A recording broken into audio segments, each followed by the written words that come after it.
बात होगी भारत के मुख्य चुनाव आयुक्त ज्ञानेश कुमार की, जो 2 दिवसीय बिहार के दौरे पर पटना पहुंचे। पटना पहुंचने के बाद उन्होंने बिहार के मतदाताओं और राज्य की लोकतांत्रिक व्यवस्था की जमकर सराहना की। बिहार को लोकतंत्र की जननी, पवित्र भूमि बताया और कहा कि मतदाता सूची को शुद्ध और अपडेट करने की सबसे सफल और ऐतिहासिक पहल इसी धरती से शुरू हुई। उन्होंने 2025 के बिहार विधानसभा चुनाव में मतदाताओं की रिकॉर्ड भागीदारी का जिक्र किया। कहा, मतदान प्रतिशत दुनिया के कई प्रमुख विकसित देशों के आम चुनाव में दर्ज मतदान से भी ज्यादा रहा।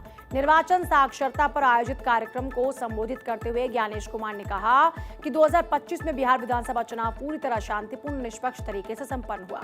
उन्होंने कहा कि बिहार के मतदाताओं ने मतदान का जो रिकॉर्ड बनाया वो आजादी के बाद राज्य के इतिहास में सबसे ज्यादा था।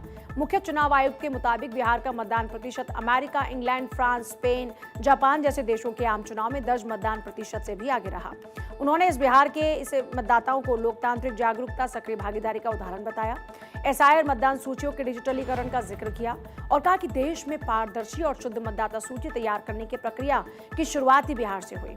उनके मुताबिक सार्वजनिक निरीक्षण और जमीनी स्तर पर किए गए काम के जरिए बिहार ने मतदाता सूची के शुद्धिकरण का एक प्रभावी मॉडल पेश किया, जिससे राज्य में पारदर्शी चुनाव प्रक्रिया सुनिश्चित करने में मदद मिली। मुख्य चुनाव आयुक्त के 2 दिवसीय दौरे के दौरान कई महत्वपूर्ण कार्यक्रम आयोजित किए जा रहे हैं। वो पटना में वरिष्ठ प्रशासनिक अधिकारियों के साथ समीक्षा बैठकें कर रहे हैं और हेलीकॉप्टर से सीतामढ़ी, मधुबनी और वैशाली का दौरा भी करेंगे।